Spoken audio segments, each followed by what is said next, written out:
Self-Upgrade, le rendez-vous de ceux et celles qui ont choisi d'évoluer. Nous étudierons ici comment certains individus ont, par leurs actions, upgradé leur vie. Ils ont dû agir, aller parfois dans l'inconfort ou agrandir leur zone de confort. Soyez attentifs, concentrez-vous et rejoignez-nous. Je suis Jérémy François, votre hôte, et ma promesse reste inchangée, celle de vous confirmer que vous sortirez forcément grandi de cet épisode. Le moment est venu et je vous souhaite à tous et à toutes un bon upgrade. Ok, salut Andrea.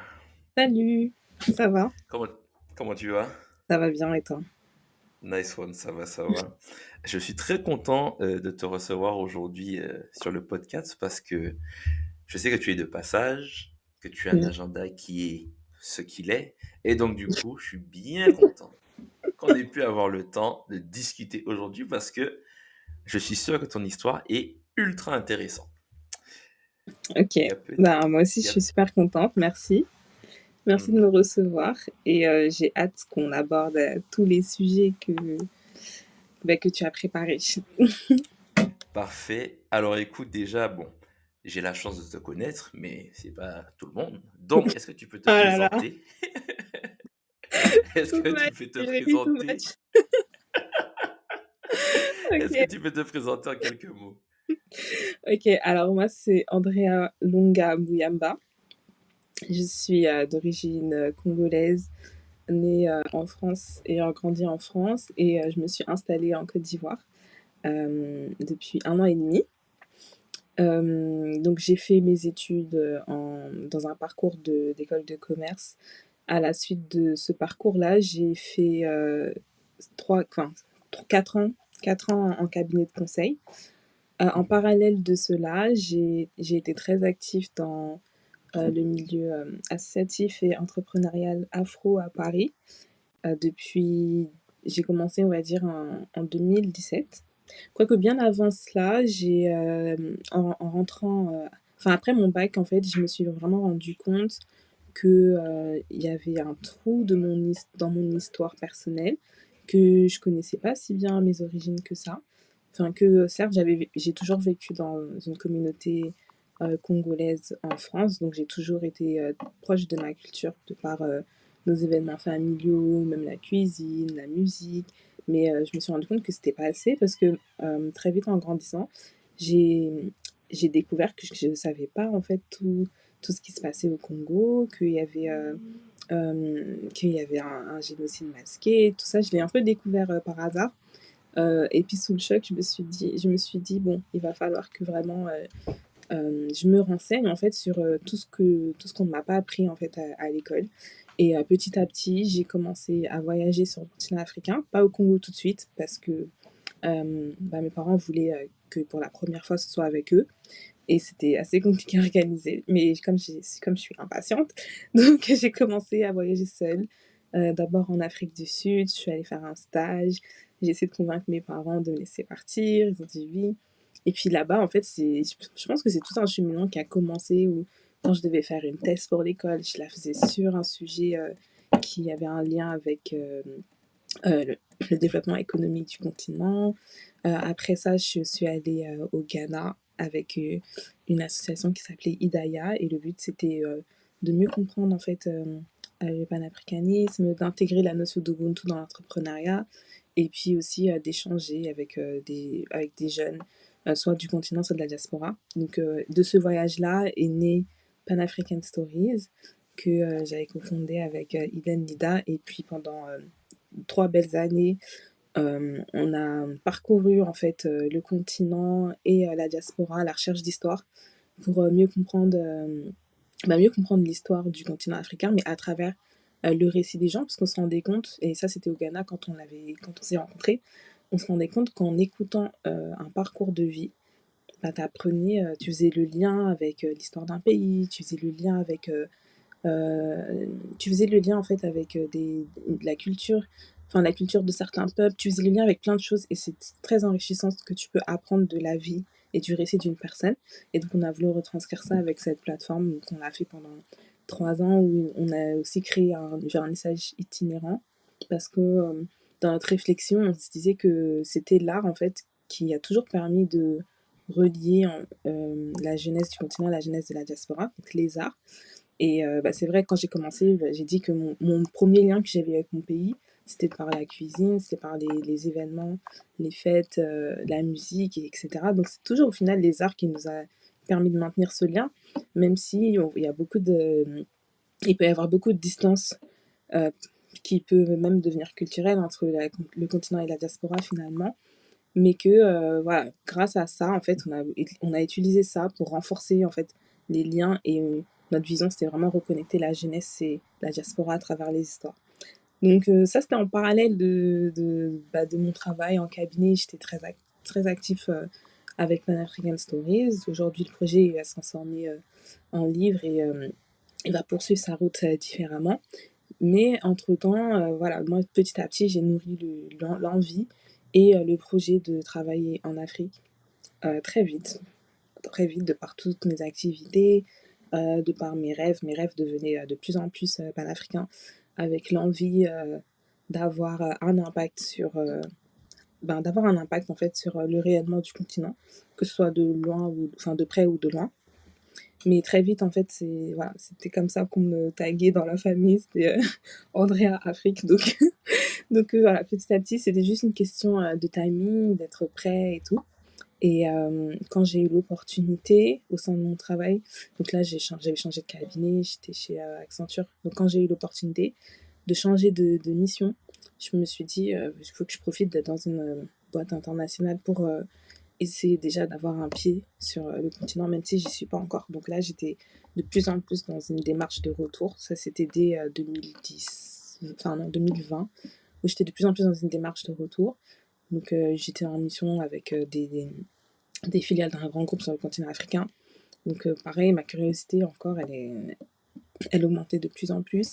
Et un jour, en 2021, j'ai été contactée par une entreprise panafricaine, du coup, un institut financier, qui recherchait des profils qui avaient travaillé un peu en cabinet et qui voulaient accompagner dans leur processus de transformation digitale pour travailler avec eux. Comme par hasard, c'était en Côte d'Ivoire. Et moi, j'avais trop d'attaches avec la Côte d'Ivoire, que ce soit personnel, que ce soit familial, professionnel, associatif. J'avais déjà trop d'attaches avec la Côte d'Ivoire, donc ça faisait vraiment partie de mon top 2. Si je peux dire top 2, parce que c'était Abidjan ou Kinshasa de toute façon. Et, bah, j'ai dit oui, hein. Je me suis lancée. J'ai dit oui, j'ai fait les entretiens. Et c'est comme ça que j'ai atterri à Abidjan fin 2021 pour travailler sur une migration de système d'information dans l'institut financier que j'ai rejoint en 2021. Donc voilà, je pense que voilà, pour ma présentation, pour mon parcours en tout cas. Et après, bah, l'objet, je pense aussi, enfin, ce qui fait que aujourd'hui je reste encore très active, c'est qu'en parallèle de ça, enfin, je continue ou tu poses une autre question? Non, non, Non, ça va. continue. Ok, T'inquiète pas, mes questions sont là bien au chaud. T'inquiète pas. d'accord, ça marche. Bon, je continue la petite histoire. Donc, arrivée en Côte d'Ivoire, fin 2021. Donc, je rejoins l'entreprise pour travailler sur la migration de systèmes d'information.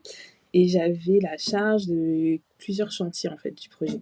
Chantier des tests, chantier du quality, chantier du change management, aussi la coordination avec la PMO, enfin voilà, plein de chantiers. Un très gros projet où, en fait l'institut financier de lequel je travaille avait misé gros en fait sur ce système-là. Et, et ça faisait en fait de cet institut financier-là le deuxième seulement en Afrique de l'Ouest à s'être doté de ce système qui est Oracle FlexCube. Voilà. Donc, du coup, pour nous, en tant qu'équipe projet, c'était un très gros challenge. Euh, c'était un très gros challenge. Et non seulement parce que c'était nouveau pour la plupart d'entre nous, enfin, personne n'avait déjà travaillé sur ça forcément. Et ça nous demandait d'être très ouverts en fait, de pas juste être fermé sur notre projet, mais de s'ouvrir en fait pour savoir ce qui a été fait ailleurs, de parler des experts, d'échanger avec des experts, etc. Donc en fait, très vite, même si je venais d'arriver, j'ai été amenée en fait déjà à être vraiment dans le milieu IT en Côte d'Ivoire, rencontrer plusieurs personnes, comprendre comment ça fonctionnait très vite. Ça s'est fait très rapidement enfin, à cause du cadre du projet en fait. Et donc, euh, et en fait, dans cet environnement-là, très vite aussi, en tant que femme, euh, on n'était pas beaucoup forcément dans l'équipe. Parce qu'on avait une équipe à Abidjan, une équipe à Dakar. Dans l'équipe à Abidjan, on n'était pas beaucoup.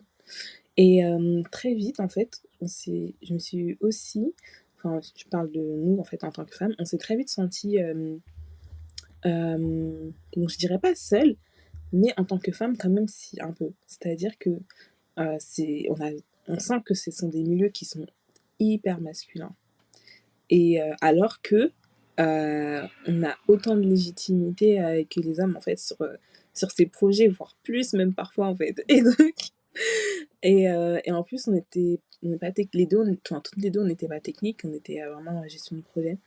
Et ça faisait que je trouvais ça trop dommage, en fait, qu'il n'y ait pas plus qu'il n'y ait pas plus de femmes, parce que ces projets, ce sont les projets du futur, en fait. C'est-à-dire que là, c'était un pari assez risqué et assez important pour cet institut, mais toutes les entreprises, elles vont être amenées à le faire, en fait. Ça, c'est sûr. Pourquoi? Parce que tu as la réglementation qui t'y oblige, tu as la compétition qui t'y oblige, enfin, tu as plein de facteurs qui t'obligent au bout d'un moment, forcément, à moderniser tes systèmes d'information, même si de toi-même, c'est pas forcément dans ta stratégie, tu auras des facteurs extérieurs qui vont t'amener à le faire. Que ce soit, enfin voilà. Donc du coup, c'est des projets qui vont être entrepris partout, dans toutes les entreprises et enfin, à tout moment donné. Et c'est trop dommage que ça reste que, souvent, ça reste que confié euh, aux IT et que ça reste pas enfin et que ce soit pas plus ouvert parce que finalement tu vas te rendre compte aussi que c'est des projets qui sont pas forcément qui de l'extérieur semblent être IT mais en vrai c'est des projets qui sont business d'abord avant d'être IT parce que avant d'aller faire une transformation digitale dans une entreprise d'abord tu as tout un processus de re-engineering des process voilà qui après c'est l'automatisation qui va suivre ça. Donc, en fait, ce sont des opportunités dans le numérique qui vont demander une pluralité de compétences et de métiers. Et ce sont des compétences qui sont très recherchées aujourd'hui sur le marché et que finalement, enfin, les femmes qui pourraient en profiter énormément ne profitent pas assez. Et à côté de ça, je venais de quitter aussi Paris, où à Paris, il y avait de plus en plus d'initiatives pour réunir les femmes qui travaillent dans la tech.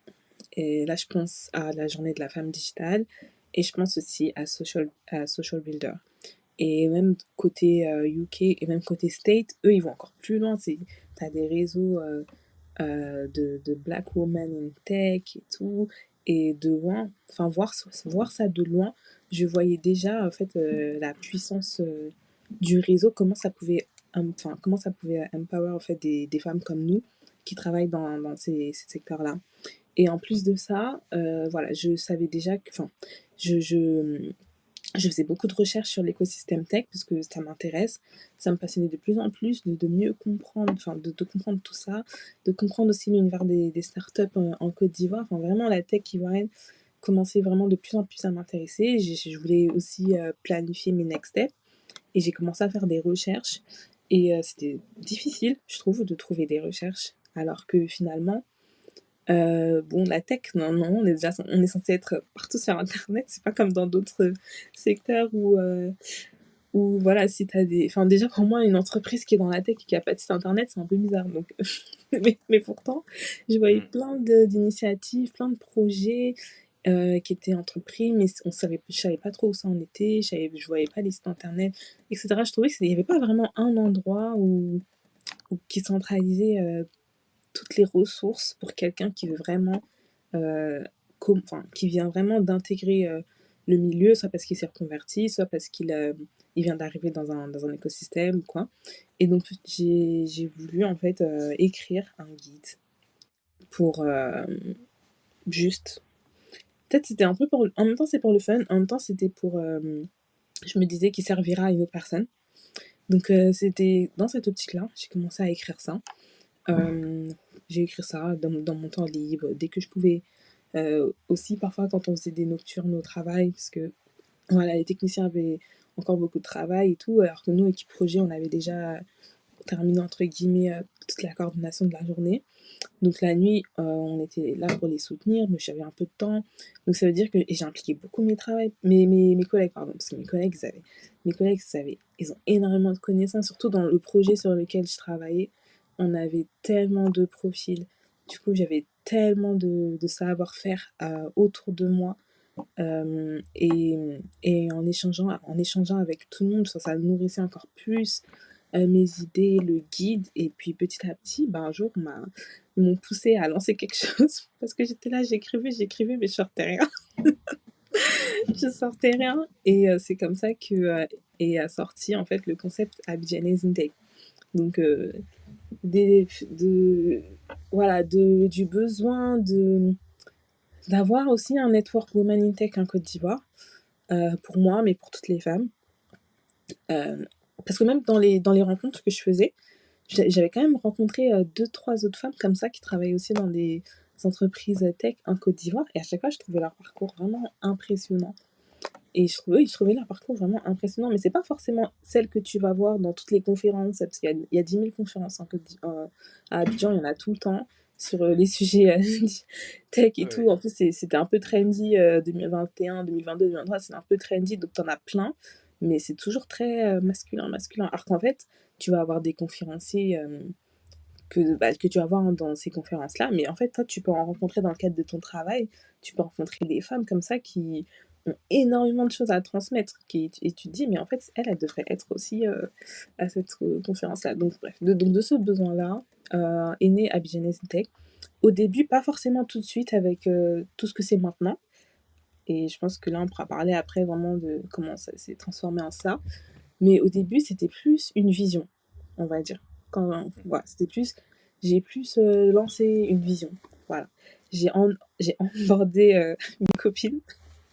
J'ai onboardé Anna, Anna Koulibaly, c'est devenu la marraine du projet.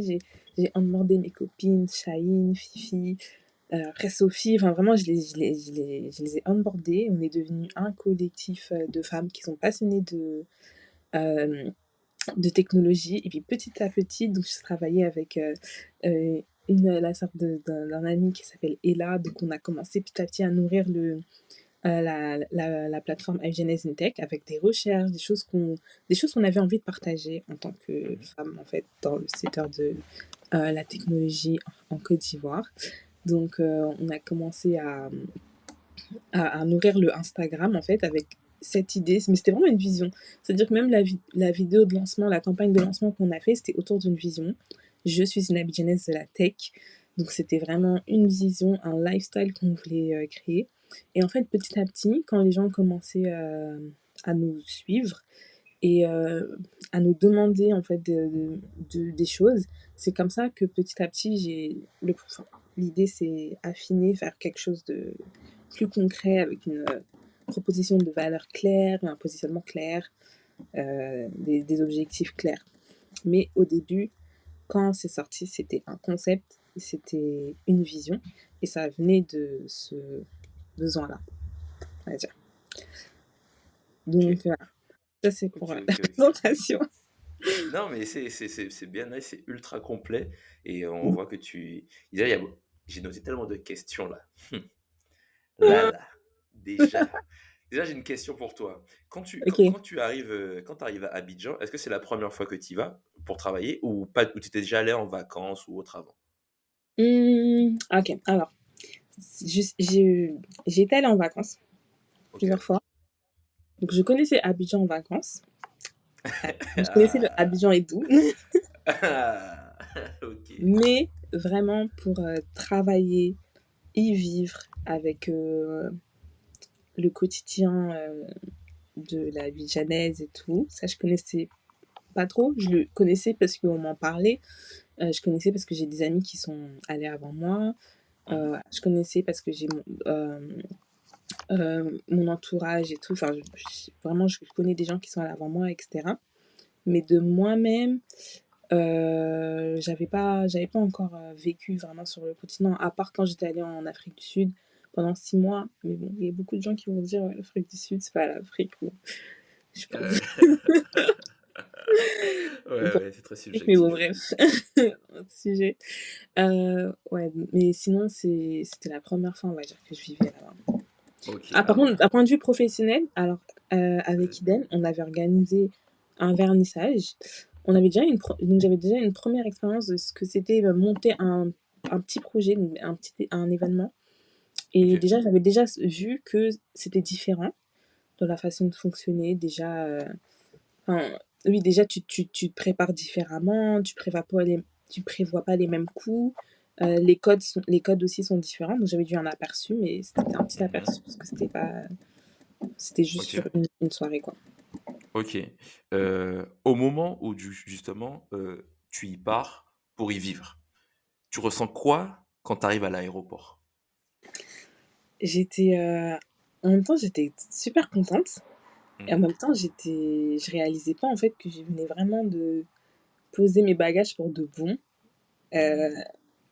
bah, en Côte d'Ivoire. Mhm.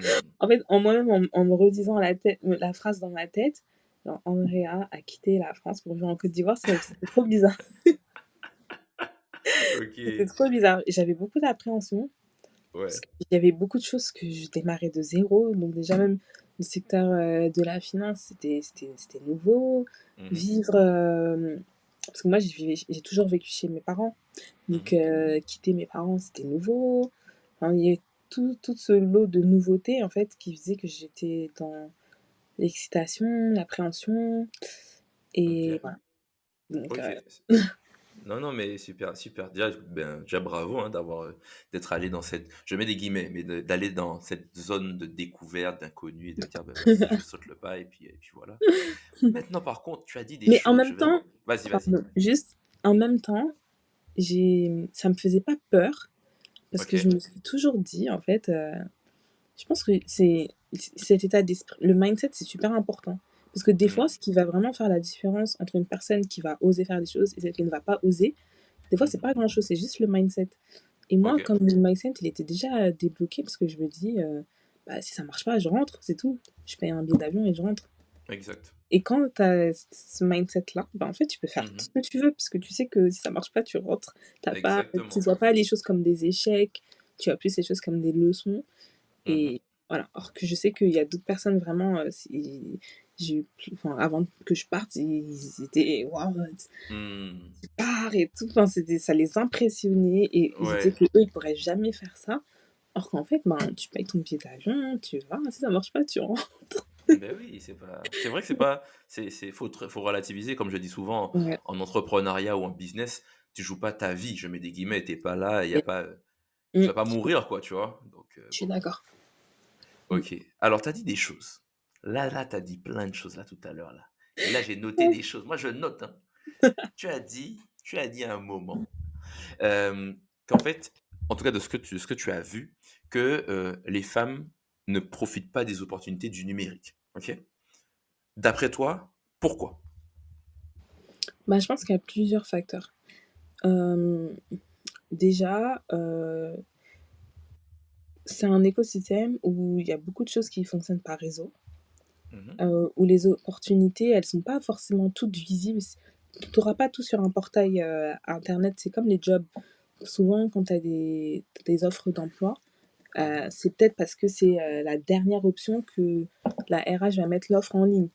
Mais Mhm. il y a peut-être 60 offres qui sont pas visibles sur internet, mais Mhm. qui s'échangent entre les personnes qui communiquent, qui réseautent beaucoup, qui rencontrent beaucoup de personnes, qui parlent, qui font des choses, qui sont actifs. Et ces offres-là, elles vont d'abord s'échanger dans enfin, ce milieu, enfin, ce pourparler, c'est tous ces Ouais. pourparlers-là.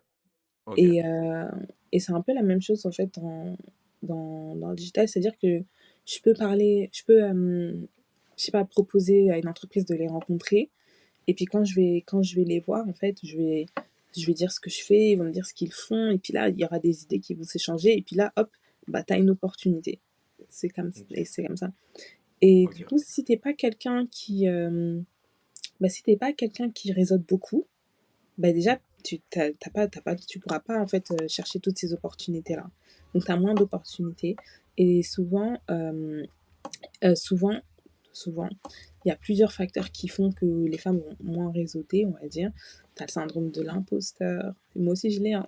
Tu as le syndrome de l'imposteur, Mmh. tu as, ça, tu as aussi, le fait qu'il y a une grosse méconnaissance autour des métiers de la tech. C'est-à-dire que, c'est-à-dire que c'est un métier qui a tellement été, façonné, avec des stéréotypes très masculins, que finalement, dans la tête de beaucoup de gens, la tech, ils arrivent pas, ils s'y projettent pas. Donc déjà, de eux-mêmes, ils s'y projettent pas parce qu'ils connaissent pas tous les métiers, alors qu'il y a plein de métiers où t'as pas forcément besoin de coder. Par exemple, Ouais. moi, je code pas, hein, mais c'est vrai que peut-être qu'à l'époque, dans ma tête, la tech, c'était forcément codé, Mmh. Ouais, je vois. mais aujourd'hui, je sais très bien qu'il y a 10 000 métiers dans notre domaine que Mmh. tu peux faire sans coder. Il y a ça, et cette méconnaissance des métiers, il y a le manque de représentation. Et ça, je pense que c'est un très gros point qui, fait que voilà, on est moins présente. C'est que, ben, en fait, on grandit en étant beaucoup nourri par ce qu'on voit. Et même pour toi-même te représenter, pour plus tard, tu as besoin d'avoir un exemple ou des pistes, ou tu as besoin de voir quelqu'un qui a fait quelque chose qui te parle. Et là, tu dis, ah, pourquoi pas, je pourrais faire ça. Mmh. Si tu n'as pas ces modèles, enfin, ces rôles modèles-là, bah forcément, tu auras moins tendance à aller chercher ces domaines-là. Et du coup, dans la tech en général, dans la tech en général, oui, les rôles modèles women in tech, bah, il y en a, mais elles sont pas assez visibles, et elles sont moins connues en fait que les rôles modèles masculins. Donc il y a ça. Et puis autre facteur aussi, c'est que déjà même à l'école, dans le milieu académique, bah, déjà les jeunes filles, elles vont moins dans les filières scientifiques. Donc forcément, si dès l'école le taux de jeunes filles dans les filières scientifiques est bas, ben ça va aussi se répercuter sur le milieu professionnel. Et là, c'est pareil. Enfin, à l'école, ça va dépendre de, bon, ça va dépendre de comment on présente tous ces métiers-là à l'école, de ce que tes parents te montrent, si dans ta famille, aussi dans ton entourage proche, tu connais des gens qui font ces métiers-là, qui sont moins connus. Ben, forcément, voilà, les filles, elles ont tendance en général à choisir des filières qu'elles trouvent un peu plus, je sais pas, comme la com, RH, tu auras beaucoup de femmes, mais dans la tech, tu auras moins de femmes, alors que finalement, souvent, c'est elles qui réussissent le mieux en plus à l'école. C'est ça le pire. Mmh. C'est ça le pire. Donc, ouais, je pense que c'est tout ça qui fait qu'on a moins de femmes dans la tech. Mais ça change. OK. Ça change. Franchement, je pense que ça change beaucoup. Même là, on a été contacté par exemple par une école. En fait, l'école, ils offrent des bourses pour payer entièrement 3 ans d'études aux jeunes filles qui vont s'inscrire dans les filières STEM. Et il n'y a pas cette candidature. Je trouve ça trop dommage. Mmh. Donc il y a plein de gens qui galèrent en fait à trouver le financement pour leurs études. En fait, là, on t'offre une bourse pour 3 ans d'études, c'est Mmh. énorme. Mais pareil, ils ont du mal à trouver, ils n'ont pas encore réussi à trouver encore toutes les candidatures pour les bourses. Il y en a, hein, mais il n'y en a pas beaucoup, beaucoup, beaucoup. OK. Donc, OK. c'est des réalités comme ça sur lesquelles il faut travailler. Il faut vraiment creuser au niveau de l'éducation, il faut creuser au niveau des opportunités professionnelles. Voilà, il faut creuser comme ça pour pouvoir débloquer certaines choses. OK. OK, OK, OK. Non, super, OK pour le point. Et donc du coup, tu as évoqué une autre chose, tu disais que donc tu parlais du projet où tu avais des nocturnes et cetera, donc le gros projet sur lequel, tu as travaillé. Tu disais que tu as rencontré beaucoup, de profils différents. Est-ce que tu peux nous en parler un petit peu plus? Oui, bien sûr. Bah, en fait, comme je disais, un projet comme ça, où tu fais vraiment une refonte du système d'information, c'est pas juste une refonte, du logiciel, en fait. Franchement, c'est une refonte de l'entreprise. En vrai. Allez, Donc ça c'est les gros chantiers, hein, les chantiers de refonte. ouais, ouais, Franchement, c'est ça. il y a de la C'est énorme. politique, il y a de la technique, il y a de tout. Il y a trop de choses et le plus Mm. gros, c'est l'humain, en fait. Le plus gros à gérer dans ce type de projet, c'est l'humain, en vrai. Finalement, que la technique. Parce que pourquoi? Parce que hem, déjà, dans ce type de projet, il faut déjà onboarder, en fait, le business dans ce type de projet. Mm. C'est-à-dire que, l'un des gros challenges, ça a été de faire comprendre, en fait, au personnel de l'entreprise que c'était pas juste un projet, IT, mais que c'était vraiment un projet, business. Ça a été un Mm. très, très gros challenge. Pourquoi? Parce qu'en fait, ce genre de projet, hem, ça se sépare, enfin, il y a plusieurs chantiers, en fait, dans ce type de projet. Donc le changement de système, déjà, ça impacte toutes les professions de l'entreprise. Ça impacte toutes les professions, de l'entreprise. Donc ça va tous les impliquer d'une part ou d'une autre. Soit pour, déjà tester, faire les tests, donc tester le nouveau système, bah, tu auras besoin des métiers, en fait. Donc c'est pas les IT qui vont tester les systèmes, ce sont les métiers qui vont tester. Pour le paramétrage aussi du système, c'est pareil, c'est pas les IT qui vont tester, enfin qui vont paramétrer, c'est le business parce que tu es censé avoir un système d'information qui colle avec vos processus métiers. Donc ça peut pas être les IT qui vont paramétrer, c'est aussi le business. Tu es censé aussi faire ta migration de données, et pour faire la migration de données, pareil, c'est pas les IT finalement, c'est les données business. Donc c'est-à-dire que tu dois t'assurer que tu as une donnée qui soit clean, et pour cela, donc les métiers encore sont impliqués. Donc ça veut dire que tu peux être juste juriste dans l'entreprise, mais toi aussi tu vas devoir travailler sur ce projet. Tu peux être analyste financier, mais en fait, toi aussi, tu vas devoir travailler sur ce projet parce que c'est un système qui vise à automatiser au moins 80% des processus de métier.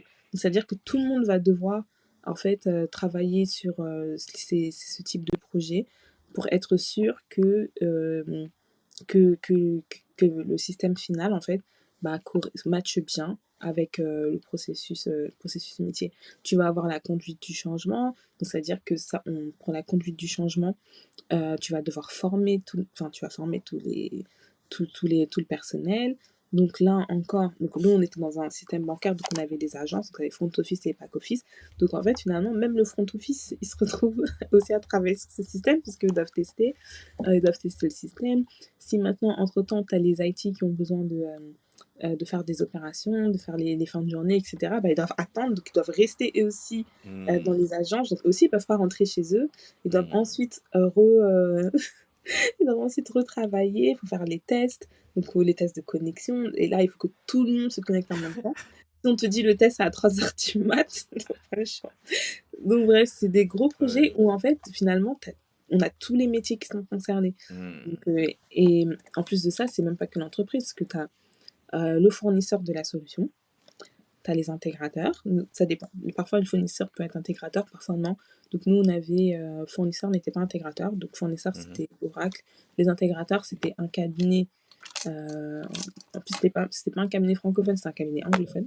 Mm. Donc voilà, tu as tous les prestataires, les consultants qu'on a engagés pour le projet.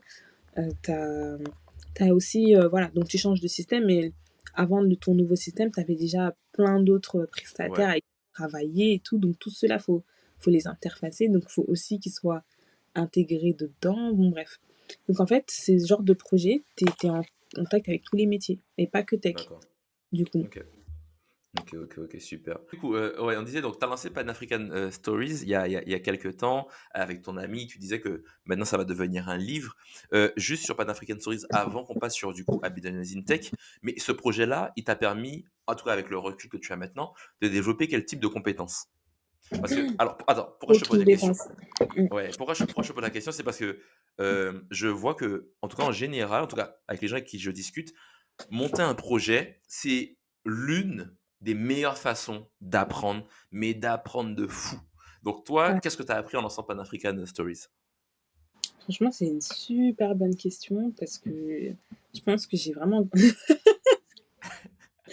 j'ai énormément grandi avec ce projet, Mhm. mais dans tous les aspects de ma vie, hein. Que ce soit, dans l'aspect, managérial, que ce soit dans l'aspect, opérationnel, dans l'aspect stratégique, dans ma vision, dans mon projet personnel. Parce que c'était un projet qui était tellement c'était notre passion en fait. American Stories, Mhm. c'était un projet qui nous prenait, toute notre âme, toute notre énergie. C'était vraiment, je pouvais passer 50 heures par semaine à travailler dessus. À côté de nos 40 heures déjà, Ah en ouais, cabinet.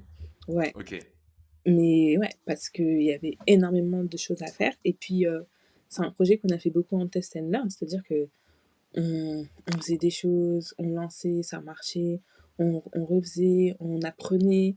euh, et puis en même temps, on était très complémentaires, Eden et moi, c'est-à-dire qu'elle avait certaines compétences, moi j'en avais d'autres.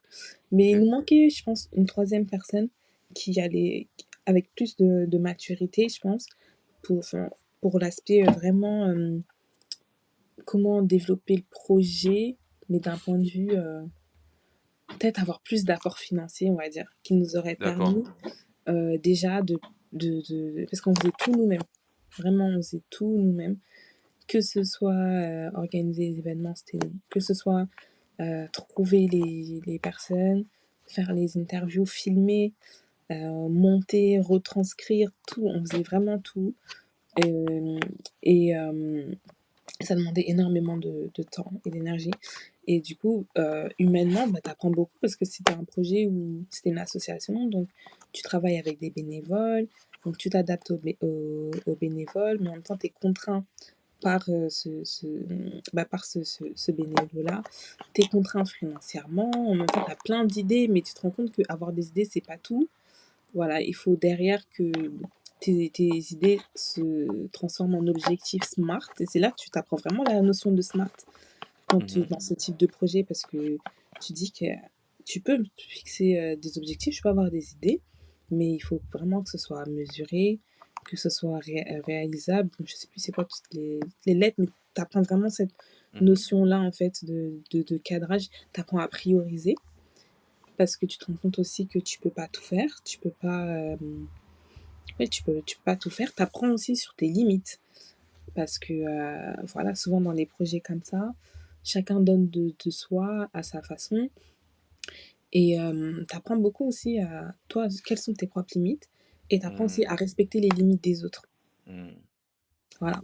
ok, Donc soit tu l'apprends de façon bah, soit tu l'apprends bien, enfin voilà, soit tu l'apprends parce que par l'expérience, ou mhm, soit tu l'apprends parfois même par le clash, hein, ça dépend. Mais en tout cas, tu mhm, apprends vraiment beaucoup sur la notion de limites, les tiennes et celles des autres. mhm, Tu apprends sur ça. Et, et voilà, c'est dans ce sens-là que j'ai beaucoup appris. Sur le management aussi, comme je disais, et puis aussi sur l'aspect vraiment animation de communauté sur les réseaux sociaux aussi, là, mhm. faire des montages, parce que comme on n'avait pas de financement, on n'avait pas le choix, on devait tout filmer nous-mêmes, donc on a Ouais. investi dans des meilleurs iPhones. Et puis bah t'as pas le choix, en fait, t'apprends à monter, tu dois Ouais. faire du montage. T'as pas de monteur, t'as pas de vidéaste. Bah écoute, Mhm, tu prends ton iPhone, tu fais une première vidéo, tu vois qu'en fait la qualité elle peut être améliorée, tu regardes des vidéos sur YouTube, tu vois que elle a fait comme ça, donc toi aussi t'essayes, t'achètes aussi une mhm, ring light, après t'achètes un set un peu plus complet, et tu vois, petit à petit, à chaque fois que tu veux améliorer quelque chose, tu cherches c'est quoi, qu'est-ce que tu dois acquérir pour pouvoir améliorer soit ta qualité d'image, ta qualité de montage. Euh, voilà. Tu apprends aussi sur ta communauté, tu apprends beaucoup sur ta communauté. mhm, Voilà. Animer une communauté, ça demande aussi pas mal de compétences, mine de rien. mhm, Voilà, ça demande. Ça, en plus, ça demande aussi à rester toi-même,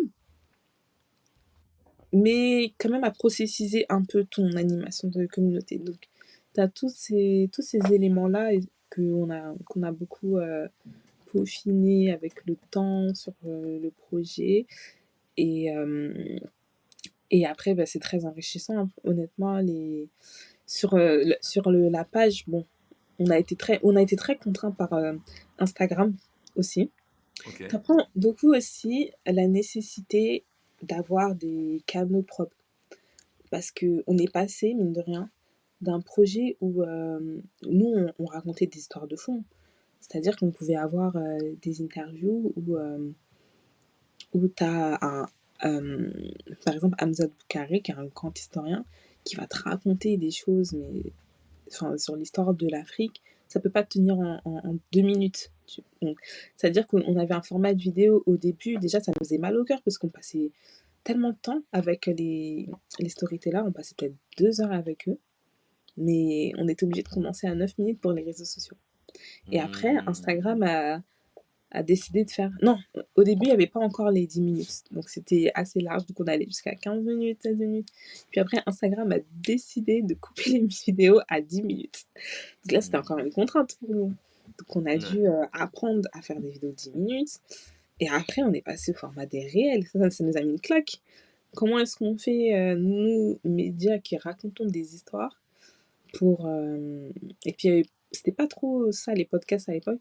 Donc nous, comment on faisait, en tant que médias qui racontent des histoires, pour passer euh, d'un format où les gens étaient assez limités à 10 minutes, à des formats où maintenant les gens, ce qu'ils consomment, c'est des vidéos de 30 secondes, de 1 minute, Ouais. voire 2 minutes. Hmm. C'était pas facile. Donc voilà. Ouais. Donc, dans toutes ces contraintes-là, tu développes plein de skills, tu prends beaucoup de recul, tu t'adaptes et, et tu fais évoluer ton projet avec toutes ces contraintes-là, quoi. Ok. Non, c'est super intéressant ce que tu dis parce que il y a deux trucs par rapport à ça. Le premier, c'est un auteur qui s'appelle By Steve, qui a écrit Réincarnation et un autre livre. Et en fait, il dit quelque chose. Il dit qu'en fait, la qualité, c'est la quantité assimilée. Et il explique qu'en fait, plus tu fais des choses et Mhm. plus en fait, à un instant T, ben, ça s'améliore en fait constamment. Et en fait, par exemple, je sais pas, tu vas apprendre et il te dit, il fait le parallèle, il te dit, ben, quand tu veux apprendre à marcher, ben, tu marches, tu tombes, mais tu apprends à marcher en marchant. Ben, c'est un peu la même chose quand tu veux faire, imaginons de la tech, il y a pas, tu peux pouvoir lire tous les livres que tu veux dessus. C'est bien, il y a un moment d'éducation, mais à un Mhm. moment, il faut plonger dedans. Tu vois, il faut aller, il faut te confronter, il Yes, faut parler aux gens, etc. Tu vois. exactement. Tu vois. Et ça fait aussi un parallèle avec une étude. En fait, c'est un livre qui s'appelle Outliers de Malcolm, comment il s'appelle? Malcolm Gladwell. En gros, ils ont étudié des violonistes et ils ont pris des violonistes donc, qui avaient 6 ans. Ils ont demandé à chaque fois. En fait, ils voulaient les classer en différentes catégories. Ceux qui allaient devenir profs de musique, ceux qui allaient devenir des bons violonistes et ceux qui allaient devenir des virtuoses. Et en l'occurrence, ils se sont dit, ben, OK, à 6 ans, tout le monde a à peu près le même temps de violon. Et c'est lui, en fait, qui a un peu parlé de la notion des 10 000 heures. Il dit qu'en fait, à l'âge de 8 ans, il y a ceux qui vont être vraiment passionnés par le violon ou autre, et en fait, tu as une courbe qui fait qu'ils passent vraiment beaucoup, beaucoup, beaucoup de temps. Et en fait, on a vu en tout cas qu'il y avait une corrélation entre les virtuoses, c'était des gens qui, avant l'âge de 20 ans, avaient déjà passé plus de 10 000 heures à faire du violon. Et donc, du coup, en fait, tu te rends compte que, ben, passe plus de temps à faire ce qui t'intéresse parce qu'en fait, tu vas forcément à un moment ou à un autre, en tout cas, déjà tu vas t'améliorer, mais tu vas devenir Mhm. bon à un moment ou à un autre, tu vois, si tu as assez de résilience pour continuer. Donc, c'est pour ça que je pense qu'effectivement, lancer un projet, c'est ultra intéressant. Par contre, tu as dit un truc. Tu as dit que. T'as dit. J'ai dit quoi? Non, tu as dit qu'effectivement, tu apprends beaucoup de choses quand tu lances un projet, encore plus quand tu le lances en association avec quelqu'un, et que soit ça se passait naturellement, soit par le clash. Ma question, c'est est-ce que toi, est-ce que tu as déjà fait le test MBTI? Le Ouais, test de je l'ai fait. personnalité. Je suis, je crois que je suis ISTJ. ISTJ? Ah, je crois que je Ouais. suis. C'est quoi? C'est logisticien ou logicien? Je sais plus. ISTJ. Attends. Euh, je suis ISTJ. T'as voir ça ISTJ, quelque part c'est. en Ah bah plus, je crois. si, c'est logisticien. C'est le logisticien, ouais. En gros, c'est celui qui est très pragmatique, qui ne Ouais. croit qu'en la vérité, que dans les chiffres, etc. Eh ben Je pense typiquement, que j'ai ça pas très bien. ouais. Ouais, Ben, apparemment même. Quelque part, hein. mais en fait, ça, c'est ultra intéressant parce que moi, je me suis rendu compte que en fait, des fois, tu as des quiproquos avec des gens où on se comprend pas, mais juste parce qu'en fait, on n'a pas la même personnalité. Et Mhm. donc, ce qui est logique pour toi et inversement, ben, n'est pas logique pour l'autre. Et des fois, en fait, ça va créer. Donc, déjà, il y a les non-dits, on met même ça de côté. Il y a la personnalité, mais il y a aussi la personnalité. Tu vois, quand toi, par exemple, en tout cas, en tant que ISTJ, normalement, tu es très pragmatique, tu aimes bien faire les choses bien, etc. et tout. Peut-être que toi, tu as une certaine vision de ce qu'est la qualité, je mets des guillemets en disant, ben, la qualité, c'est quand tu as tout donné, quand tout est carré, il n'y a pas de faute et tout. Et puis peut-être que tu vas rencontrer un E, donc un extraverti, qui a pas du tout la même vision, qui se dit, ben, Mmh. moi, je chip, je lance, etc. Et au final, tu peux avoir des quiproquos comme ça. Donc moi, c'est un truc, en tout cas, que je fais avant de travailler avec quelqu'un. Je partage mon test MBTI avec lui, il partage le sien. Et en fait, déjà, ça relativise sur plein de... Moi, ça m'a permis de comprendre mon associé, tu vois. Sur plein de Mmh. trucs, je me suis dit, ah ouais, en fait, là, c'est pour ça qu'on n'est pas d'accord ou c'est pour ça qu'on a telle approche. Et après, en fait, tu apprends à communiquer, tu vois. Tu apprends Ouais. vraiment à communiquer. C'est vrai, c'est important parce que, la façon de communiquer que je peux avoir, c'est pas forcément la même que, la personne qui est en face et ça peut très vite aller au quiproquo, au non-dit, surtout comme des projets comme, le nôtre où on travaillait en équipe Hmm. et on travaillait beaucoup, en équipe et c'est du bénévolat. En même temps, c'est du bénévolat, mais en même temps, tu as quand même des contraintes, des deadlines, Ouais. des parties prenantes. Donc ça veut dire que tu es obligé de, comment dire? Même si c'est du bénévolat, en fait, tu as quand même certains engagements Mhm. et du coup, tu as quand même, besoin de plusieurs skills. Donc une fois que tu arrives à trouver tes bénévoles, c'est comment les faire travailler entre eux, comment les faire adhérer à ta vision, comment est-ce que, voilà, comment tu mets en place aussi cet espace, où voilà, tout le monde est à l'aise pour communiquer, enfin bref. Ouais, je pense que c'est important aussi le MBTI, c'est un très bon test Ouais, et franchement, je pense que tous les entrepreneurs devraient le faire. c'est ça. Tu apprends beaucoup Ok. sur toi-même et tu apprends aussi à bien gérer avec, les autres personnes. Hmm. Exact. OK, OK. Donc on a compris en tout cas, d'où te vient en tout cas d'où est venue l'idée de créer, Abidjan as in Tech ou en tout cas Woman in Tech à Abidjan. Donc on a vu que c'était au début une micro frustration et puis aussi l'envie de se retrouver avec tes pairs, de rassembler les femmes peut-être autour d'un projet commun, de créer du réseau aussi pour aller chercher des opportunités. On a compris en fait, d'où te venait en tout cas l'idée de Abidjan as in Tech. Le but c'était aussi de, bah, de rassembler des femmes autour de la tech, de se Mmh, partager du réseau, peut-être aussi de se partager comment vous avez réussi à passer certaines épreuves ou se donner des tips aussi, puisqu'il y a peut-être des codes, etc. Euh, ouais. donc ça a commencé par un compte Instagram. Aujourd'hui, parlons un petit peu d'Abidjan as in Tech. Qu'est-ce que vous faites concrètement? Je sais pas, c'est peut-être sur les 3 derniers mois ou quelque chose comme ça. Qu'est-ce que vous faites? OK. Bah, très bonne question, parce que comme je disais, en fait, très vite, c'est, finalement, on a déjà fait de l'itération en vrai. C'est qu'on a lancé quelque chose et c'est vraiment c'est du besoin, c'est le besoin du marché qui nous a permis d'affiner en fait, notre, business, model et donc, aujourd'hui, on est clairement positionné en tant que club d'affaires avec, une offre de service de club d'affaires, une, proposition de valeur, en 3 approches, avec une approche communautaire, une approche, B2B et une approche, scientifique et on a, bah, des services qui sont clairs. Donc, qu'est-ce que c'est aujourd'hui Abidjan Tech?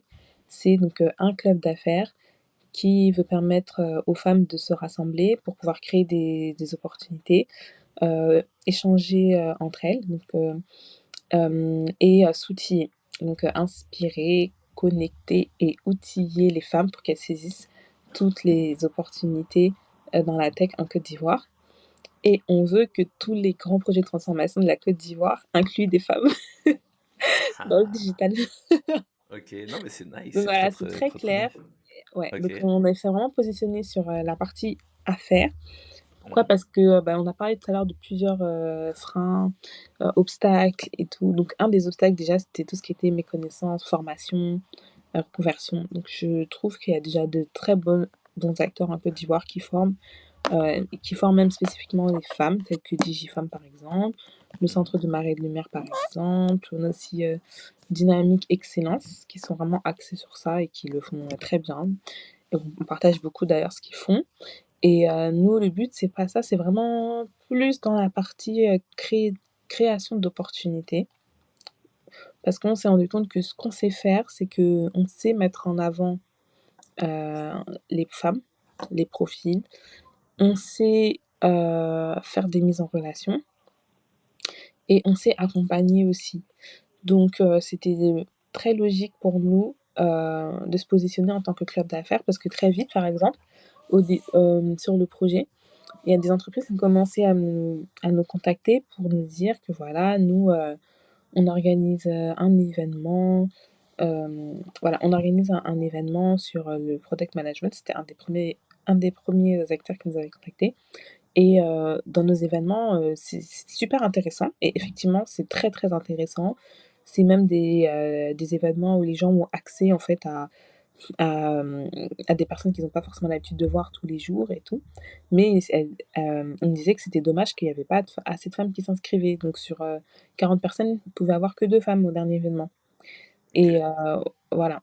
Donc voilà, donc pourquoi? Donc est-ce que c'est parce qu'on n'adresse pas forcément des canaux, où les femmes sont représentées? Pourquoi? Bon, voilà, il y a plusieurs raisons, mais du coup, on a travaillé avec eux, pour déjà quand j'ai écouté un peu, leurs problématiques, je me rendais compte que, c'était bien de parler de product management, mais finalement, est-ce que tout le monde sait ce que c'est? Mmh.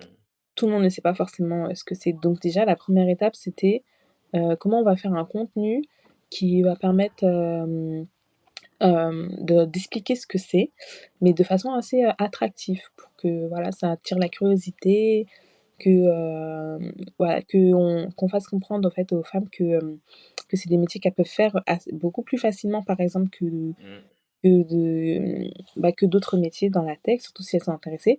Donc on a commencé comme ça à faire, du contenu et après on a attiré, les gens de notre réseau et du coup, à l'événement d'après, il y a eu, ben, je crois 30 de t ou 20 et quelques pourcents, ou 30 de femmes et ils Mmh. étaient super contents. Donc ensuite, on a rencontré, un cabinet où là, le directeur d'une practice en cybersécurité nous a dit que lui, en fait, il était très ouvert à avoir, des équipes beaucoup plus, inclusives. Mais le problème, c'est que quand il poste les offres, ben, il ne reçoit pas de retour, des femmes, elles postulent pas. Mmh. Et c'est vrai que j'avais rencontré, une jeune analyste data dans une autre entreprise et je lui ai parlé de cette entreprise-là parce que c'était un grand cabinet, c'était un Big Four et quand je lui ai dit le nom du Big Four, elle a dit: «Ah, l'entreprise là-bas où, elle a dit: «C'est l'entreprise où on dort jamais». Donc en fait, les gens, ils ont vraiment c'est de l'imaginaire, en fait. Alors que c'est faux parce que il y a des profils que tu vois dans cette boîte, peut-être parfois ils sont plus en vacances que toi, donc en fait, des fois, c'est Ouais. que de l'imaginaire qui font que donc voilà et du coup donc là, du coup, il y a déjà plusieurs besoins qui sont sortis de toutes ces personnes qui nous ont contactés. Donc déjà, il y a un besoin dans le sourcing, comment recruter des talents féminins. Tu as des Mmh. besoins hem, de mise en relation. Voilà, tu as des centres de formation, des événements, des startups et cetera qui veulent faire des initiatives et tout. Mmh. Comment est-ce qu'on rend visible ces initiatives-là auprès des femmes pour qu'elles s'y intéressent plus et qu'elles participent plus? Donc tu as la problématique de mise en relation qui ressort et puis, la dernière problématique aussi, comme je disais, c'était, il y a une partie qu'on fait, c'est qu'on informe sur tout ce qui se passe dans la tech. On informe des événements, des formations, des concours, des lois et cetera et quand je vois beaucoup d'événements sur, le digital en Côte d'Ivoire, mais que je vois à chaque fois c'est que des hommes, c'était trop frustrant et du coup tu te demandes: «Mais pourquoi est-ce qu'ils prennent pas cette personne-là? Pourquoi est-ce» ou alors souvent Mmh. tu as des femmes, mais souvent c'est que les mêmes aussi que tu vas voir souvent. Mmh. OK. Voilà, alors qu'il y en a plein qui font des choses mais incroyables parce que moi, dans mon projet, où je dormais pas, bah, j'avais rencontré, une qui travaillait, chez un grand, géant américain de la tech et tout. Je me dis: «Mais Mmh. pourquoi elle, par exemple, on l'apprend pas aussi pour parler de ça?» parce que moi, tout ce qu'elle me raconte dans notre rendez-vous, c'est trop bien, il faut qu'elle partage. Donc tu avais ce besoin-là, en fait, de se dire, voilà, maintenant, quand il y a besoin d'avoir des expertes technologiques en Côte d'Ivoire, bah, il y a Abgenez Tech. Donc c'est tout Mmh. ça qui nous OK. a amenés, naturellement à positionner le projet comme, un club d'affaires. OK. OK. Donc Non, ouais, voilà. trop bien. Trop bien, trop bien. OK, OK, OK sur ça.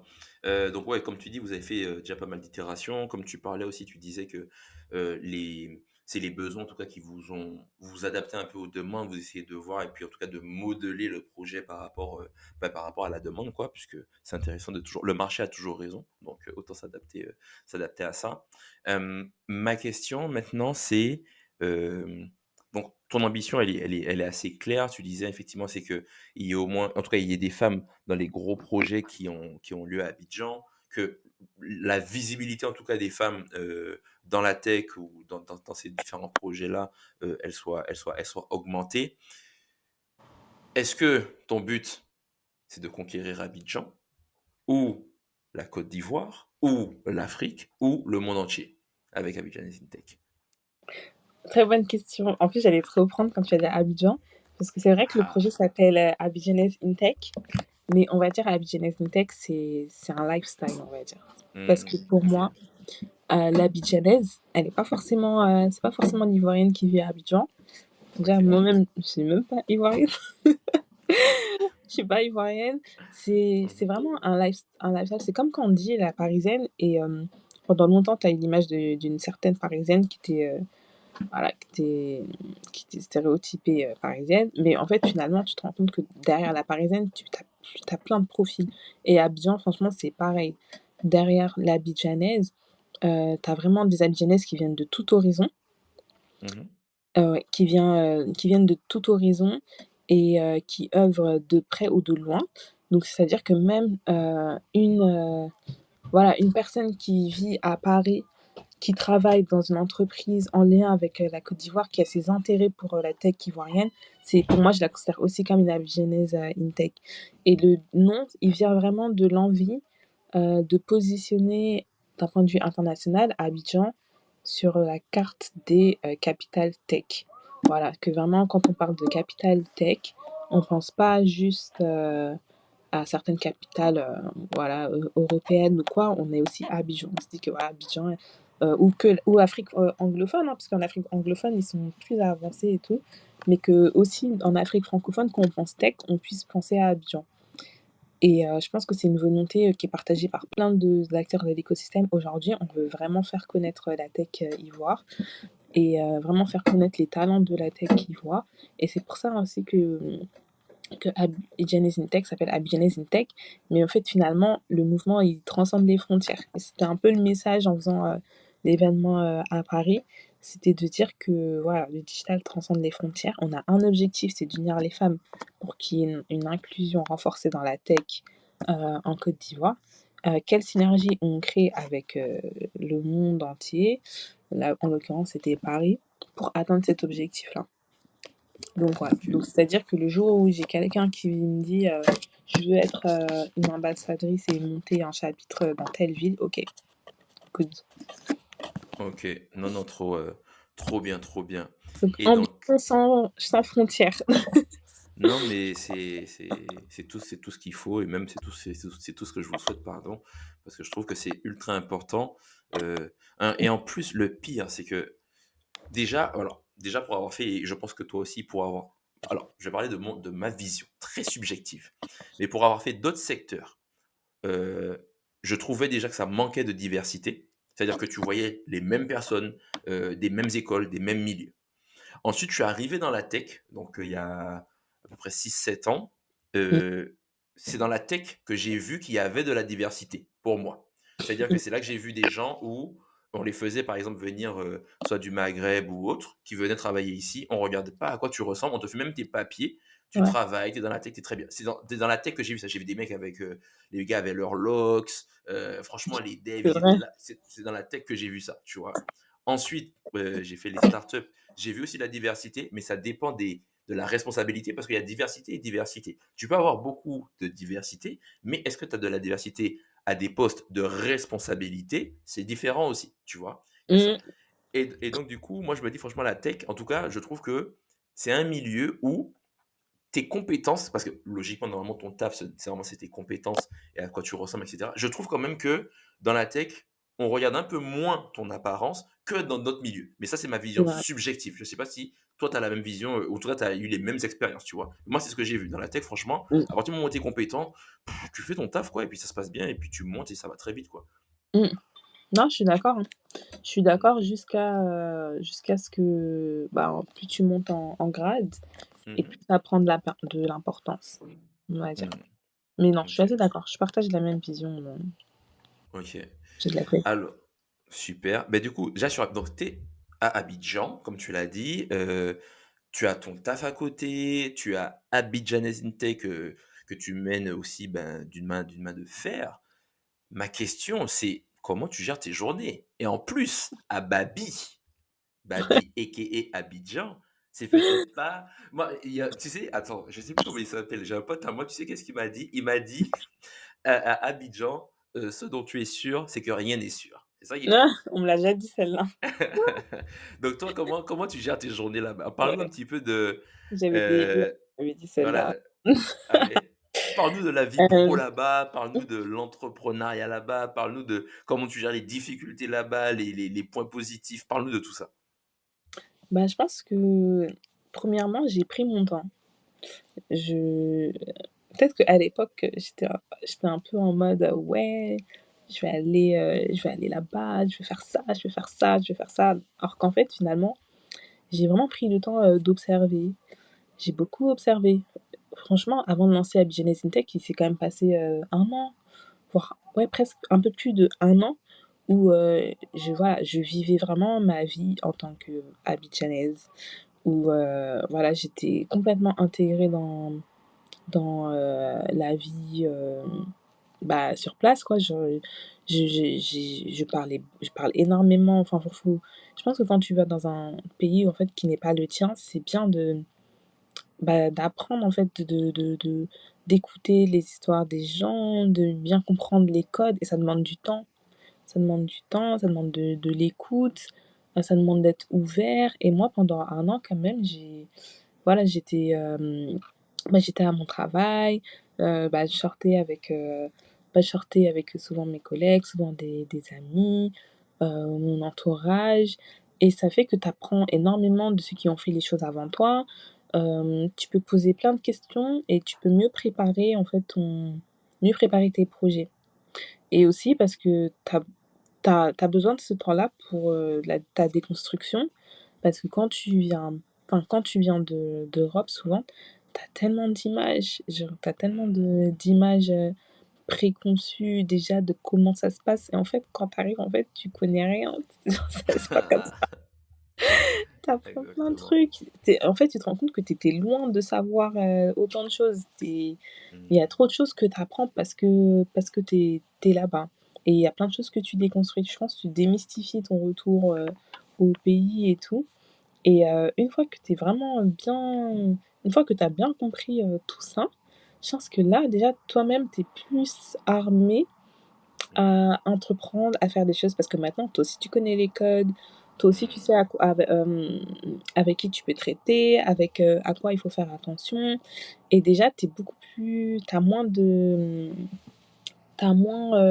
facteurs de de de choc culturel ou je sais pas comment on peut appeler ça, enfin bref, tu plus intégré et en fait, les gens, ils vont comprendre aussi que, OK, tu connais les codes d'Abidjan Mmh. aussi et du coup, ils vont t'écouter et ils vont te suivre et ensuite, deuxièmement, Abidjan Tech, bah, c'est un collectif, donc ça veut dire que je suis pas toute seule et heureusement parce que vraiment, au début, oui, j'étais toute seule au début, mais en fait, très vite, avec, la vision du projet, c'est un projet qui c'est un projet de groupe, en fait. C'est un projet qui embarque, en fait, vraiment les femmes à travailler ensemble, à s'entraider ensemble. Donc moi, dès qu'il y a un truc que je peux pas, j'ai même pas j'ai même pas de problème pour trouver quelqu'un pour, m'aider. Parce qu'on a tellement la culture de l'entraide, c'est-à-dire que la culture de l'entraide que même on souhaite insuffler dans le club, elle existe déjà même entre nous. Donc ça veut dire qu'après c'est facile de la diffuser. Donc Mmh. être bien entouré, c'est super important. Être, entouré de personnes qui partagent, la même vision, que toi, qui sont prêts à prendre des risques aussi, puisque, bah, finalement ce genre de projet, ben, tu commences pas tout de suite, avec, des gains, des bénéfices ou quoi. Donc c'est vraiment choisir les personnes avec qui tu si tu travailles, apprendre à déléguer, apprendre à bien connaître l'endroit où tu évolues, peut-être avant de te lancer dans 10 000 choses et surtout, beaucoup échanger avec les gens parce qu'en vrai, c'est encore une fois, c'est l'humain, hein. C'est Mhm. les gens qui font ton projet, c'est les gens qui adhèrent à ton projet, c'est les gens qui font ton projet donc si tu n'inclus pas, cette partie-là où toi-même tu apprends sur les gens, ben, tu vas te planter. Ouais. Non, non, je suis d'accord parce que Ah et et dernier je truc, c'est test and vas-y, learn, vas-y. toujours la base. Ok, Test and learn, genre tu testes, tu apprends, tu ok. recommences. Ouais, une approche très très lean. Et je disais, effectivement, tu dis que c'est l'humain et je suis totalement d'accord parce que même dans les projets tech où les gens pensent que c'est de l'extérieur, toi, il y a beaucoup de gens qui pensent que ça peut être très froid, c'est le geek qui ne parle pas, qui met des pulls avec Star Wars dessus et tout. Alors, il y en a, mais comme tu as dit, il n'y a pas que ça en fait dans la tech. C'est quand tu rentres dans la tech que tu découvres qu'il y a une multitude de métiers et Bien qu'en sûr. fait, l'humain compte encore plus parce que justement, on parle beaucoup, tu sais, il y a ce qu'on appelle par exemple la méthodologie Scrum, qui est un framework qui est beaucoup utilisé, c'est-à-dire avec ce qu'on appelle des sprints, donc qui vont durer peut-être entre 2 semaines et un mois, et puis on va développer des fonctionnalités, et puis après on va faire un peu une review, donc on va voir qu'est-ce qui a été développé, on va faire des rétrospectives, etc. Bon, plein de cérémonies agiles. Euh, ce qu'on remarque, c'est que le premier truc que tu dois mettre en place, c'est, imaginons si tu es un product, imaginons si tu n'es pas la personne qui code, hein, qui développe, et que tu gères le projet ou autre, c'est que tu dois gagner la confiance de l'équipe technique. Ouais, Si l'équipe technique n'a pas confiance en toi, c'est-à-dire que et si tu ne leur montres pas de respect, parce que des fois on a tendance à penser que parce que moi j'ai été dev, donc on te donne des trucs à développer et puis allez développer ça dans votre coin. Mais si tu fais ça, en fait, les développeurs ne te respectent pas. Et le jour, parce qu'un projet, pourquoi il y a des gestionnaires de projet? Parce qu'un projet ne se déroule jamais comme prévu. C'est la ouais, base. Tout le monde c'est sait que clair, tous les, tous les projets sont en retard, tu struggles, tout le monde struggle, et tu essaies de faire comme tu peux. Tu vois? c'est Et clair. donc, du coup, si c'est aussi difficile, tu as intérêt d'être très soudé avec ton équipe parce Mmh, qu'il y a que comme ça que tu vas réussir à aller chercher tes objectifs, tes deadlines, etc. Donc, l'humain, je dirais qu'il est encore plus important dans les milieux techniques comme ça parce que c'est pas toi, tu n'as pas la compétence, donc tu as intérêt d'être ben, très humain, quoi, très sincère avec les gens, très mmh. honnête et de ne pas essayer de faire des trucs un peu trop politiques, etc. Quoi. Ouais, je suis totalement d'accord. Mmh. Donc non, cool, cool, cool. OK sur ça et parle-nous par exemple d'une journée type. Est-ce que par exemple Abidjan Tech, c'est donc toi tu fais, ta journée, tu fais peut-être ton 9 to 5, tu travailles et puis après, ben, le soir tu travailles sur Abidjan Tech. Est-ce que c'est plus au fil de l'eau un petit peu par-ci par-là? Est-ce que c'est le week-end, tu te le réserves pour ça ou le week-end tu te reposes parce que la semaine a été éprouvante? Comment tu gères ça? C'était un peu mélangé. Au début, c'était, je faisais dès que je pouvais. Dès D'accord. que peut-être pendant la pause, j'ai un peu de temps, je fais quelque chose. Ou, le soir, si j'ai une obligation, je le fais. Ou ça peut être le week-end, mais j'évite quand même le week-end. En général, OK. j'essaie de me garder, le week-end, sinon après tu es trop fatigué, surtout quand tu travailles sur ces types de projets.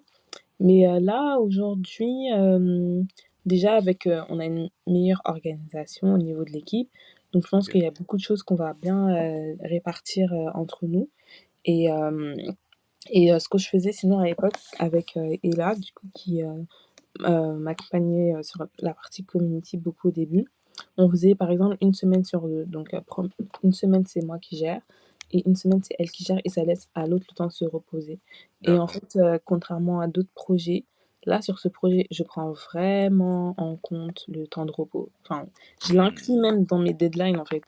OK. J'inclus, voilà, donc même quand j'ai parlé à Ella par exemple, je lui ai dit, voilà, je lui ai dit ça, une semaine, temps de travail, une semaine temps de repos. Mmh. Parce que sinon, tu peux vite, tu peux vite être surmené Mmh. et à la limite encore toi quand c'est voilà, quand c'est toi qui, heu, qui a lancé le truc, OK, tu peux être surmené de temps en temps et souvent, mais une personne qui, bah, qui t'aide gratuitement, souvent et qui, voilà, qui n'attend pas forcément, de l'argent en retour, mais qui croit au projet, on va dire, Mmh. hem, hem faut pas négliger en fait, faut pas enfin, tu peux pas en fait, la surmener comme toi tu es surmené. Donc je prends en compte vraiment le temps de repos et même, aussi et tout, quand on parle, on essaye vraiment de prendre le projet comme, quelque chose qu'on aime et Mhm. pas forcément comme quelque chose de très, engageant. J'essaye Ok, vraiment de faire en sorte que ce soit limite moins engageant que dans une association, où dans ok. l'association, il y a vraiment des règles à Hmm, respecter. Voilà, mais nous, il ok, faut que ce soit vraiment cool et ok, chill. Donc ok, voilà. Bon ça, c'est au début, hein. Après quand on aura du financement un jour, ce sera différent. Ah, ça changera, hein, et puis tu feras tes itérations et puis tu t'adapteras. Ouais, J'avoue. Mais il y a un truc, et ça, c'est ultra intéressant que tu abordes ce point-là, parce que en te parlant avec tous les gens qui sont passés qui sont déjà passés sur l'émission, c'est des gens, tu vois, qui cravachent. Il y a un moment ou un autre, tu sais, j'appelle ça un peu la grotte ou le tunnel, peu importe, mais il y a un moment, et toi, tu vois, tu t'en as parlé dans Pan African Stories, il y a un moment où, en fait, tu travailles, tu es dans un tunnel de ouais, focus, et tu travailles, tu travailles, tu travailles. Donc, c'est un peu comme la salle du temps, tu rentres dans ça, tu travailles de fou. si, Des si, fois, si, t'en si. sors et des Mmh, fois, tu frôles le burn-out, des fois, tu fais des mmh, burn-out, des fois, t'en fais pas parce que justement, tu as gardé des choses à côté. Et je remarque, en fait, encore une fois, en parlant, que sur les deuxièmes projets, tu vois, tu l'as dit toi-même, que tu comprends qu'en fait, le repos, c'est important et qu'en fait, c'est un ouais. marathon. Mmh, Et que mmh, tu peux pas, comme une voiture, tu peux pas être en sixième toute ta vie. Il y a des moments où tu es en mmh. seconde, il y a des moments où tu es en troisième, il y a des moments où tu es même en première, il y a des moments où tu es à l'arrêt. Et en fait, il y a ça. Comment toi, qui je pense est très curieuse de nature, a le goût justement le goût de ça, le goût de vraiment travailler, etc. Comment tu arrives à te dire, quand tu te reposes, parce que des fois, tu vois, j'en parle encore avec un builder ce matin, c'est un gars j'ai hâte aussi que vous écoutiez cet épisode-là, mais il me disait, on parlait en off, et il me disait, moi, tu vois, quand j'arrête de travailler, j'ai l'impression de ne rien faire, et des fois, je suis presque en train de culpabiliser. Est-ce que Ouais. toi, tu as ça ou pas? Est-ce que tu es déjà passé au-delà? Comment tu as cette partie repos là, toi? Ben, du coup, ouais, je l'ai totalement, en fait. Le problème, c'est Hmm, en vrai, ta question, j'ai pas la réponse parce que j'ai jamais hmm, réussi à me reposer de moi-même. C'est ok, toujours parce que j'ai atteint un certain niveau ok, que enfin, bah, c'est mon corps qui se repose tout seul, hein. ok, Genre, par exemple. ok. Et là, bah, par exemple, rien que là, avec, l'événement qu'on a fait, à Paris, Ouais, j'ai mis tellement de temps pour, récupérer. ouais, pour récupérer parce que je me suis Hmm, pas arrêtée, en fait. Je suis pas ouais. arrêtée. J'ai fait des nuits et des nuits blanches et en fait, normalement, tu es censé quelqu'un de normal, je pense, il se serait arrêté. Mais moi, Ouais. non, toujours Hmm, plus, toujours plus, toujours plus et en fait, c'est après ça, après l'événement, que là, mon corps, en fait, il m'a juste, dit: «OK, on pose tout seul, en fait» ouais.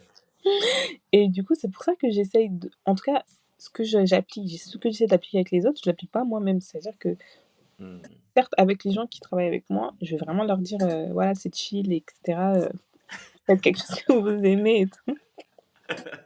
Ouais. Mais moi, je vais jamais m'accorder cette rigueur-là parce que enfin, je vais jamais m'accorder, ce repos-là parce que c'est pareil, c'est comme tu lui dis, en fait, j'ai des fois, j'ai l'impression en fait, le travail, tu sais, j'ai tellement une culture du travail, enfin, j'ai tellement été habituée à travailler, toute ma vie, Hmm, travailler dur.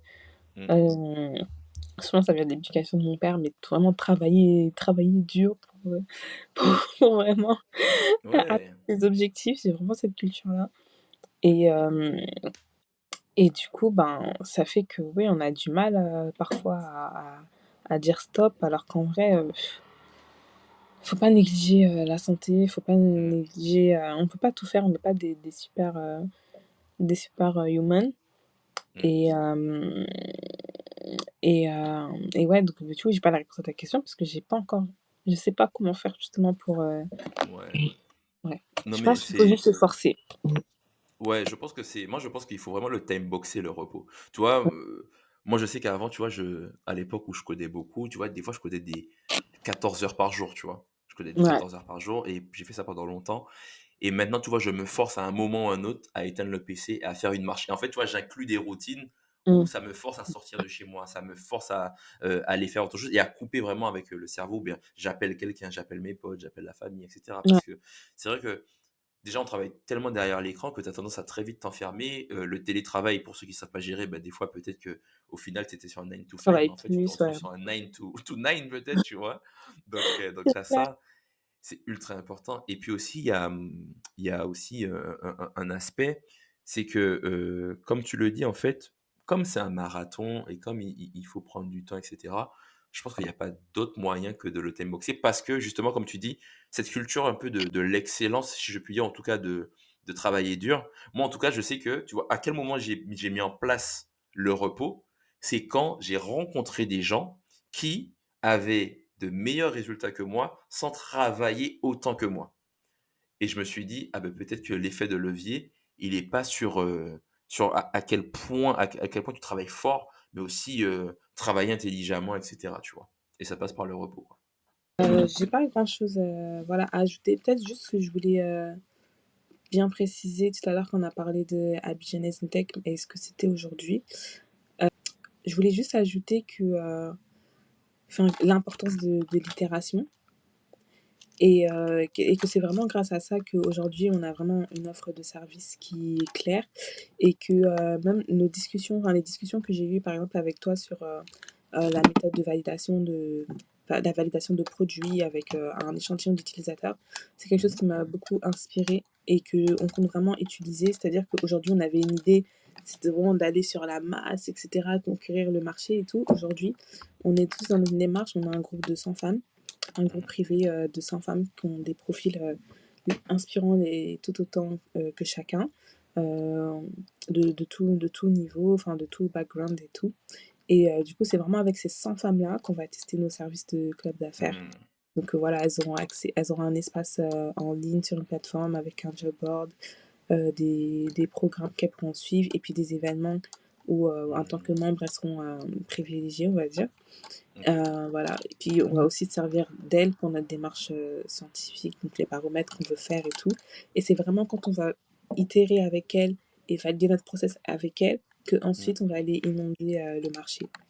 Donc Ouais. ouais, je voulais vraiment dire que ça, c'était une méthodologie que tu avais partagée et que je pense que voilà, parfois on sait, on connaît toutes les méthodologies, mais c'est bien Mmh. aussi d'avoir euh, des rappels. Et c'est Mmh. bien aussi enfin, d'utiliser l'agilité quand on est sur ce type de projet pour Ouais. vraiment bah, bien peaufiner son produit, quoi. Donc voilà, c'était tout. OK. Ouais, non, très cool, très cool. En tout cas, content que ça t'ait servi et puis de toute façon, tu verras, il y a d'autres frameworks que je vais partager et qu'on partage, mais c'est vrai que c'est important de je pense de toujours avant de dépenser plein de ressources, plein de temps, de mettre Mm, plein d'ego, plein d'émotions dans le projet, vaut mm, mieux valider un peu. Il vaut mieux se prendre, tu vois, yeah, 2-3 claques par, quelques personnes que inonder yes, la masse et puis c'est pas bon, quoi, donc je suis c'est toujours d'accord. mieux. OK, cool, cool, cool. Déjà, ben, en tout cas, chapeau pour tout ce que tu fais. Moi, je kiffe. J'ai découvert avec Maya, donc un shout-out à Maya qui m'a montré tout ce que tu faisais et tout. Et du coup, bah, alors, là, oui, ça, par contre, il faut quand même que tu le dises. S'il y a aujourd'hui des jeunes hommes ou des jeunes femmes qui t'écoutent et qui veulent peut-être se lancer dans la tech ou marcher sur les pas d'Andrea, est-ce que tu as des ressources, des conseils, des livres qui t'ont marqué? Qu'est-ce que tu conseillerais à ces jeunes-là? Ok, alors moi je conseillerais vraiment, moi pour rentrer dans la tech, je suis rentrée par la voie de la formation et je pense que c'est la meilleure voie, on va dire. Par la voie de la formation pour vraiment et des formations qui sont vraiment axées sur la reconversion. OK. Voilà. Je pense qu'il faut pas forcément repartir de zéro, Mhm. mais je pense qu'il y a toujours quelque chose que vous faisiez avant, que vous pouvez leverage et que vous pouvez partir de ça, mettre la tech dedans pour entrer dans la tech d'abord. Donc je pense que c'est quelque chose à regarder.